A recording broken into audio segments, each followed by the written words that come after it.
I was born in 1954, and I was raised about an hour and a half from Philadelphia.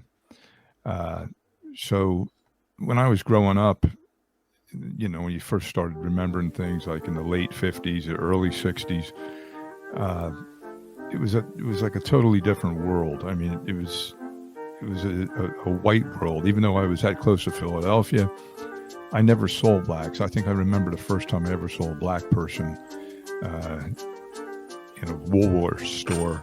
I remember my mother telling me, I was a little kid, and she said, "That's not nice to stare. That's a colored man."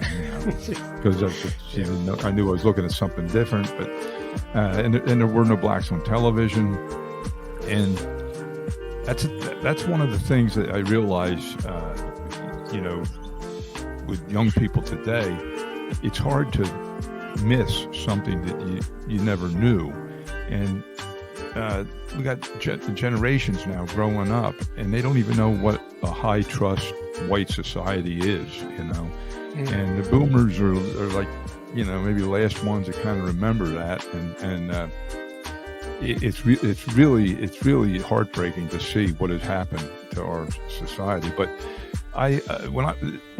the home where I grew up, my mother and my grandmother and all, they were actually sort of liberal. I mean, they were, they would talk about how the blacks had it down south and they were discriminated against and so forth. But I had uncles that worked down around Philadelphia and all, and I would hear different stuff from them about stories about how black people were.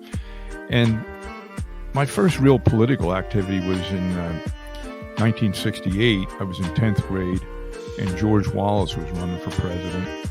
And at that time, there had already been race riots. There was a lot of anti-war protests for the Vietnam War, and the country was very much in turmoil. And so I got involved with the Wallace campaign, my friends and I, and we would go canvassing door to door, handing stuff out. And we went to Wallace rallies. We actually saw George Wallace at the Spectrum in Philadelphia, and they played Dixie when he came out, and there was thousands of people in Philadelphia, cheering. It was it was something you never forget,